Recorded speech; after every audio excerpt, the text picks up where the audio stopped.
We worship him. Every tongue shall confess he is Lord. King of kings, Lord of lords. Everyone's going to bow before him. Why? Because he humbled himself and was obedient. That's the principle that'll happen to you and I. You want to be exalted? You want to be praised? You want to have things in heaven? Then it starts by humbling yourself and becoming a servant of God and letting God have his way in your life, and then he will exalt you. That's the principle. So I want to develop the principle.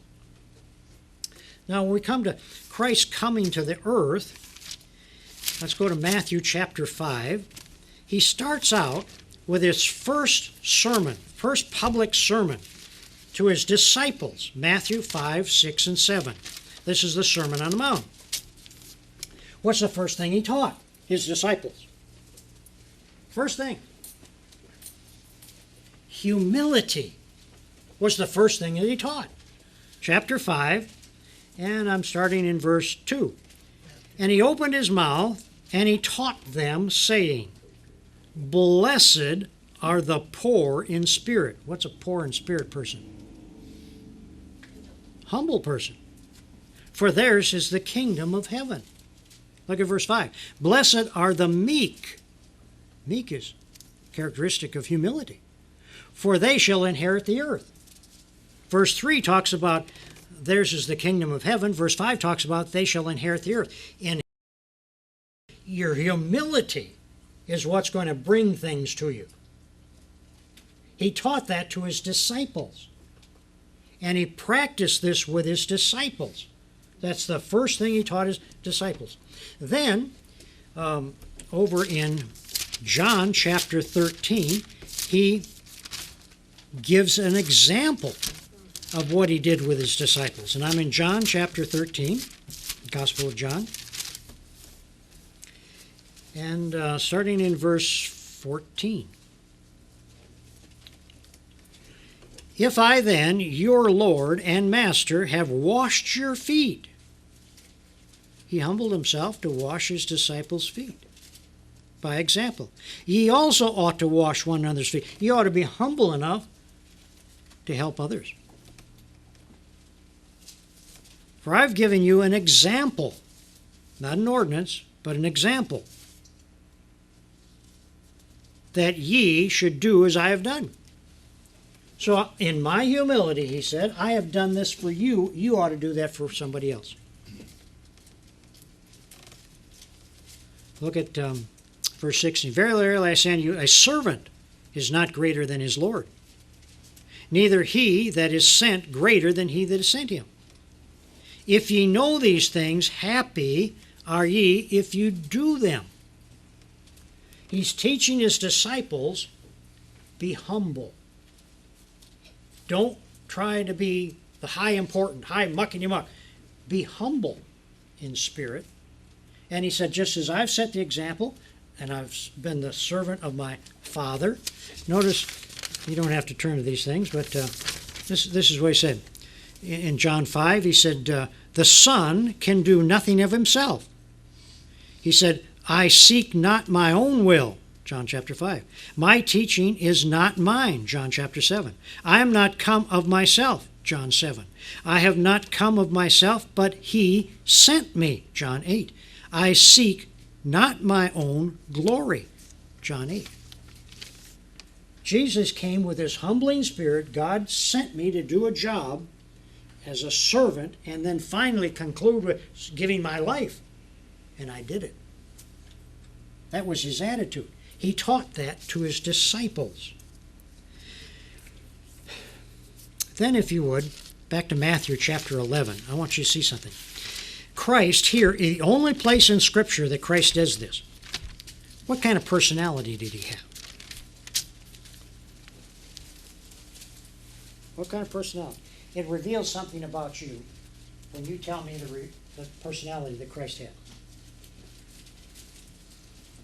Because you can see things from your personality. You can see things from your characteristics of character. And somebody that has a different characteristic or different characters of personality can see things differently than you do. What was Christ's dominant personality? He spent his life devoted to people, though. One verse says, "For even as the Son of Man came not to be ministered unto, but to minister, and to give his life a ransom for many."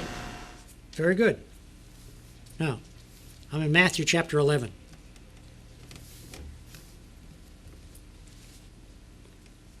Verse 29. Christ speaking, red letters. "Take my yoke upon you and learn of me." In other words, study me. Learn what I do by example, by command. Learn what I do. For, and here's his description of his own personality, "For I am meek and lonely of heart." He was humble. He said, that is how I describe my own personality. And he said, pick up on this. Learn of this. "Come unto me," verse 28, "all ye that labor and are heavy laden." You have problems, you have difficulties, you don't know what to do with your problems. Learn of me. Be humble. Learn of me, and I will give you a rest. I'll take the pressure off. I'll take the problem away. Learn of me. Be humble. "Take my yoke upon you and learn of me." What's a yoke? It's a farm tool. Okay, it's a yoke is a kind of a thing that goes over an oxen's neck or a mule or whatever, horses, and has a brace comes down to hold their head in there. And what do? You plow, you do service, you pull things with that yoke. It's a tool a farm tool for service. And he said, if you'll be humble, what's the illustration? Take my yoke. And he said, if you get in the yoke of humility and service, hey, you'll find that I'm in there with you. I'm your partner. You see that? And you'll learn of me. In other words, take me into the problem. Take me into the service. And learn of me. "For I am meek and lonely of heart, and ye shall find rest unto your souls." You humble yourself under the service and the problems. "For my yoke is easy and my burden is light." Now wait a minute. Here we take a bird, sings in a tree, and we put him down in the water where the fish is. And we take the fish out of the water and put him up in the tree.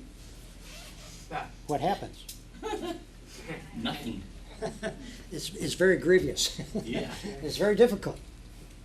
God made some of us different. Different places, different situations. And he said, take my yoke upon you. It's easy. It's easy for the bird to live in the tree. It's easy for the fish to live in the water. Be where God puts you, with the abilities and the talents that God gives you.